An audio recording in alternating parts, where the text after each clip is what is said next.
Tonight, Trump versus Biden. New polling has Trump pulling ahead.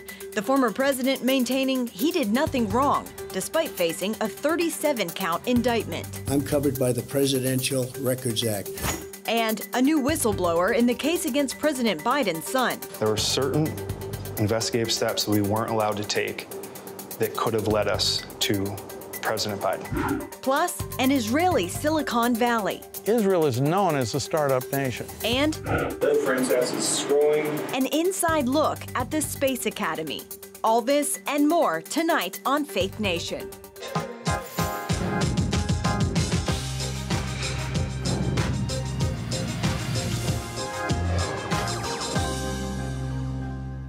Both the president and former president face controversies heading into 2024. Welcome to Faith Nation. From our studio in Washington, I'm Caitlin Burke. Legal drama is front and center as next year's race for the White House shapes up.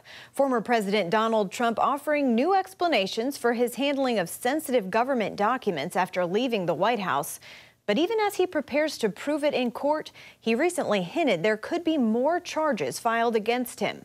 All this as a whistleblower comes forward in the case against President Biden's son, Hunter. Dale Hurd has the latest.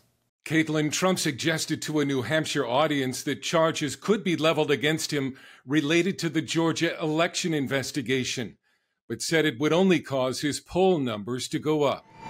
The former president says he was just waving around random sheets of paper when he claimed on tape that he had classified documents related to a potential military strike against Iran, telling ABC News, "If you want to know the truth, it was bravado. I was talking and just holding up papers and talking about them, but I had no documents." And he said he has no regrets about how he handled classified documents after leaving the White House. We did absolutely nothing wrong. This is just another hoax. It's called, I would say, election interference more than anything else.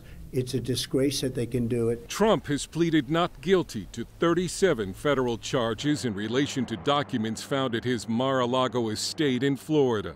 And he told a New Hampshire Republican women's group he could be charged in the election investigation in Georgia. There could be others coming, like for a perfect phone call. Numbers will keep going up. Meanwhile, House Speaker Kevin McCarthy has been doing damage control after suggesting Trump may not be the strongest Republican candidate for the 2024 presidential race. Can he win that election? Yeah, he can. You think he can? The question is he the strongest to win the election? I don't know that answer. Trump and his allies were reportedly furious with McCarthy, who later added that Trump is stronger today than he was in 2016. In a separate Justice Department investigation, the Hunter Biden probe, an IRS whistleblower told CBS he was prevented from pursuing possible wrongdoings committed by Joe Biden. There were certain investigative steps that we weren't allowed to take that could have led us to President Biden. And the prosecutor in the probe reportedly told 6 witnesses he was denied special counsel status by the Justice Department, preventing him from charging the first son outside of the state of Delaware. Despite the latest Trump revelations, a Morning Consult poll published Tuesday showed the former president with a 3-point lead over Joe Biden in a hypothetical head-to-head matchup. Caitlin, back to you. Thanks, Dale. President Biden is trying to turn the tables on Trump by taking ownership of the economy. He's looking to convince voters that record-high inflation is fading because of his policies. During a speech today in Chicago, he highlighted how he intends to move forward, calling his plan Bidenomics. It involves making smart public investments, empowering and educating workers, and lowering costs so entrepreneurs and small businesses can thrive. Guess what? Bidenomics is working. When I took office, the pandemic was raging and our economy was reeling. Supply chains are broken, millions of people unemployed. Bidenomics is about building an economy from the middle out and the bottom up. The president said the U.S. economy is strong now and not heading for a recession. To date, this message has proven lost on voters, polling pointing to the economy as a weak spot for Biden. For more on this, we're joined by Jeff Heyman, professor of economics at Cedarville University. Jeff, thanks for being on tonight. A recent poll shows only a small number of voters approve of President Biden's leadership when it comes to the economy. Do you think this new strategy to run on the issue is a good idea?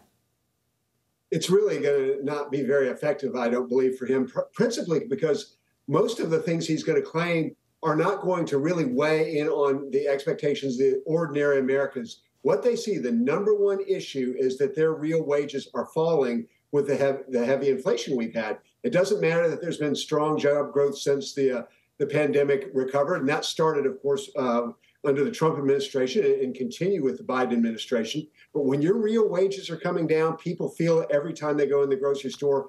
And a politician simply cannot tell people that they're doing better than they themselves know they are when they go through that checkout line.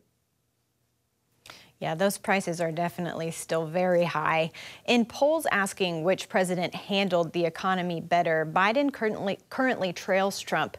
Why do you think that is? Well, because people remember that the economy prior to the pandemic was very robust under President Trump. And so there's just a clear contrast to those two administrations, absent the pandemic. The Biden campaign insists the economy is turning around. They expect that will continue going into 2024. Is there a chance, though, that things veer south and the U.S. ends up in a recession? Well, clearly the economy is getting better in terms of inflation. Inflation has come down. It's been cut in half. I'd say principally because of the Federal Reserve's policies to tighten the money supply, which are ongoing.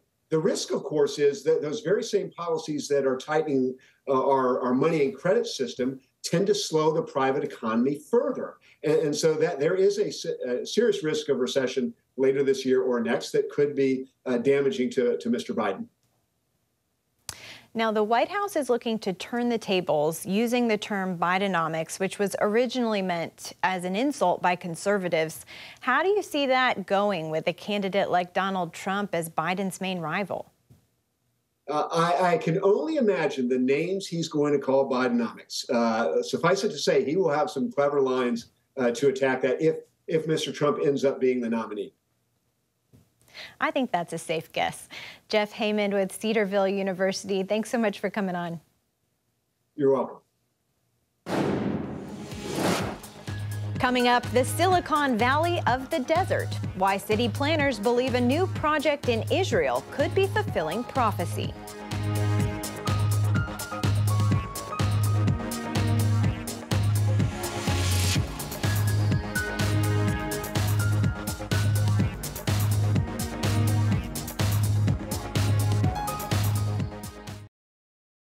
The death toll is rising after Russian missiles rained down on the eastern Ukrainian city of Kramatorsk Tuesday. The missile strike on a crowded pizza restaurant killed at least 11 people, including 3 children, and injured dozens of others.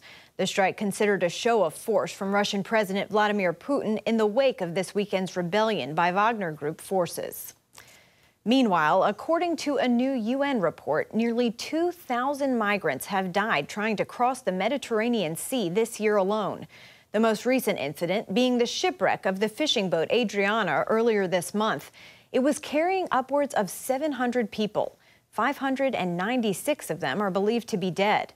Faith Nation co-anchor Jenna Browder spoke to CBN News international correspondent George Thomas about the underreported tragedy at sea.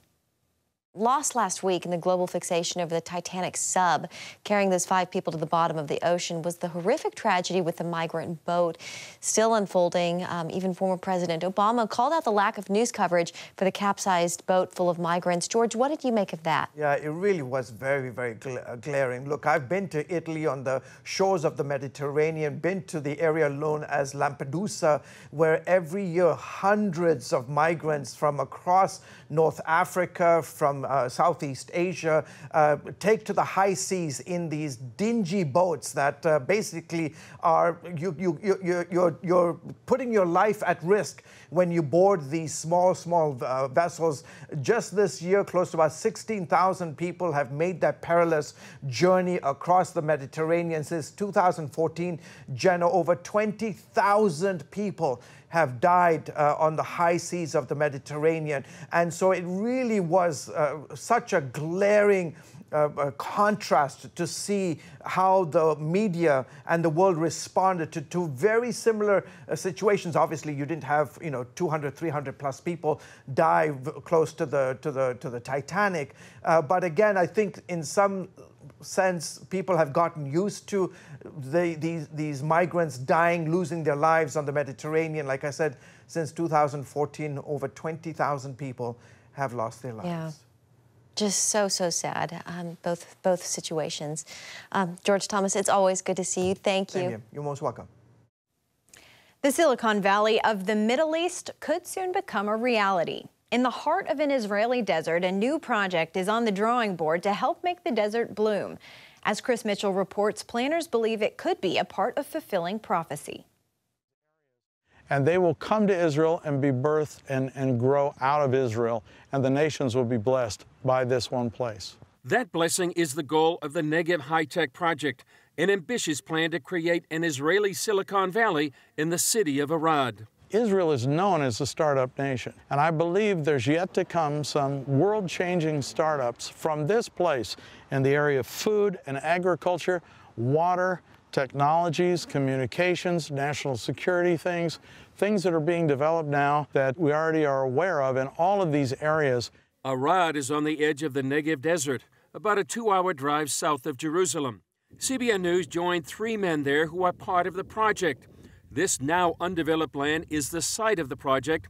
Former Knesset member Robert Ilatov, an immigrant from the former Soviet Union, leads the effort. It will be the anchor of this city, educational anchor, research anchor, and of course economic anchor, industrial center for startup companies. Ilatov says this new movement needs a fresh wind of support. It's important for many people out of Israel to support Israel, to support the new Zionism, the settlement of the Jewish in this land, to establish and to promote technologies and academy and research and many other fields. The project would transform the city of 30,000, and Ilatov believes it will become a magnet for young Jews to immigrate to Israel. But if you can bring them something interesting, something challenging, they will come.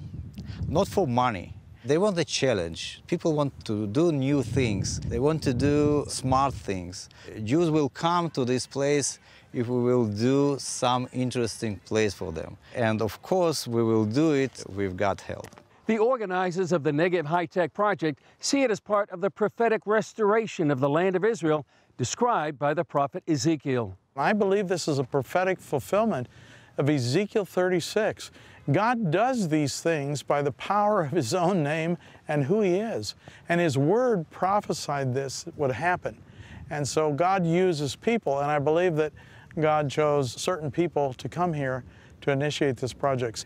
Ezekiel 36 says in part, "The desolate land shall be tilled instead of lying desolate in the sight of all who pass by. So they will say, this land that was desolate has become like the Garden of Eden, and the wasted, desolate, and ruined cities are now fortified and inhabited."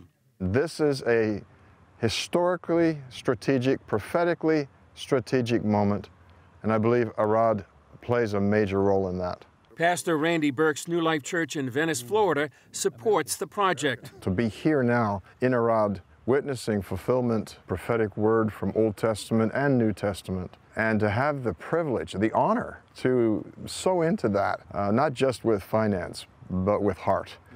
That's the world to me right now, because I want to be where God's doing His big thing to honor His word and honor His people. The project is bringing Jews and Christians together. And so we've come here as evangelical Christians to stand with Israel. So the first purpose is that Judeo-Christian values in Jew and Gentile standing together. First of all, the Gentiles, we stand with Israel. Now is a time where we stand with our brothers. We serve the same God, the God of Abraham, Isaac, and Jacob.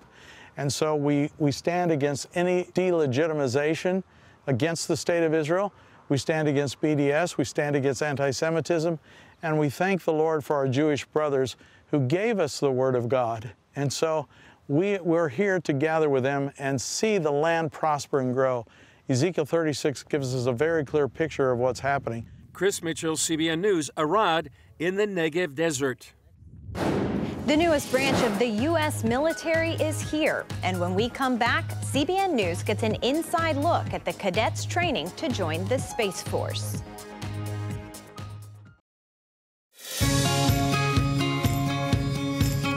Young people, millennials, are flocking to church. It's not an exaggeration to say that we love to meet them and that we love to know their stories. The sky is the limit, as the saying goes, but for cadets at the U.S. Air Force Academy, that's not always the case. Those who are training to join the Space Force are learning to push the boundaries of an endless frontier. Their goals include producing resources in space and the hope of one day expanding mankind's horizons to live on other planets. Mark Martin reports from Colorado Springs. The princess is scrolling. Cadet First Class James Ferran commands this operation. He and his crew check the health of a satellite, upload a list of instructions for it to follow, and download data. So, were there any issues with this? Not at all. That was the perfect pass. The U.S. Air Force Academy FalconSat program is just one aspect of a rigorous education path, transforming cadets like Ferran into Space Force officers. A nominal pass is what we always want. That's the great thing. However, the things that kind of excite me is when things aren't going perfectly and you have to problem solve on the spot. The cadets can actually build and operate and fly the satellites. And these satellites are not the cutesy satellites where we were just demonstrating a little technology.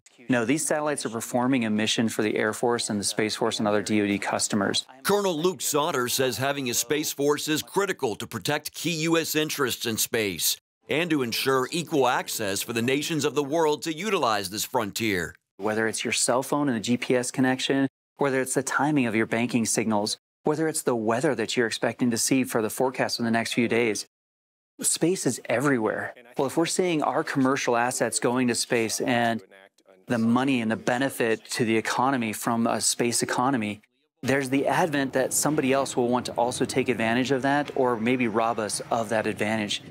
That's where we need a Space Force to defend our equities in space. Sauter says cadets learn space by doing space, from classes in space warfighting and operations to the brand new summer azimuth program.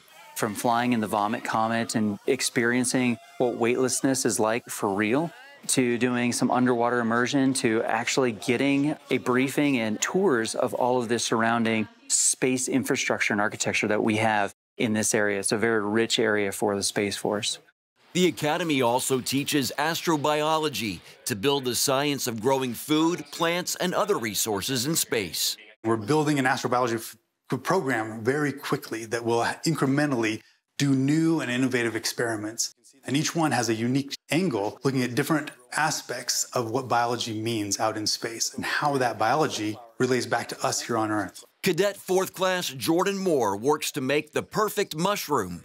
If we want independent space travel, right? We want to go to Mars, we want to go to the moons of Jupiter, right? We need to have a source of food that is able to be grown and be sustained without having Earth resources. Cadet Second Class Madeline Latendre plants mustard seeds in phytogel with the ultimate goal of producing plants that can grow in space without sunlight. It's super cool. I mean, this research project is new, and so it's really interesting to be at the start of something and see this process, the trial and error, and seeing the end goal being something super cool up in space. The Air Force Academy is the top commissioning source for Space Force officers. About 400 have graduated from the school since 2020, and the expectation is that around 10% of every graduating class will go into the newest branch of the military. Of our 40 cadet squadrons, we have 5 Air Officer Commandings who are Space Force officers as well, and a group commander too. So we really, I think, are doing a good job of embedding these Space Force leaders and mentors into just about every aspect of cadet life. And Colonel Sauter welcomes prayers for guidance. We have leadership that is trying to understand how to step forward into this new domain for the good of society and the good of the human population expand our presence in space, expand to the moon and to Mars and to other locations, and really be able to leave this planet and become a multi-planet species. Cadet First Class James Ferran says having faith while executing a secular mission is right for him. He believes it's what he was charged to do. My mom would always say that before I was born, I was set apart. She would say that all the time. Hi, Mom. But with that, I think that this is a calling of some kind, and I don't think I can see myself anywhere else, honestly. It's hard here. It's not easy, but I can't see myself at any other institution. And in a world where the sky's the limit, Space Force cadets becoming officers push that boundary, echoing their military branch's song, which says, "There's no limit to our sky." Mark Martin, CBN News, Colorado Springs, Colorado. Still ahead, love at 30,000 feet. We explain when Faith Nation returns.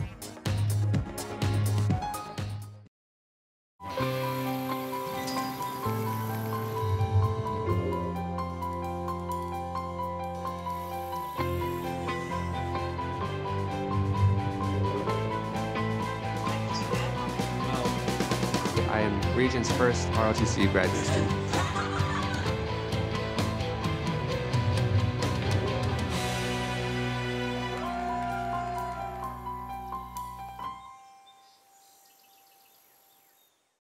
Finally tonight, love was in the air for passengers on board a Delta flight last week when one man decided to get the entire plane in on his proposal.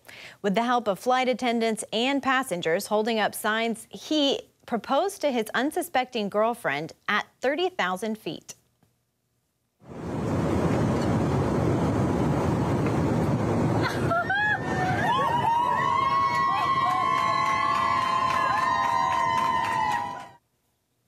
In case you were wondering, she said yes. Everyone involved in the mile-high proposal called it a success. And the couple was actually heading to Cancun, which sounds like a great place to celebrate a proposal. That's going to do it tonight for Faith Nation. We'll see you tomorrow.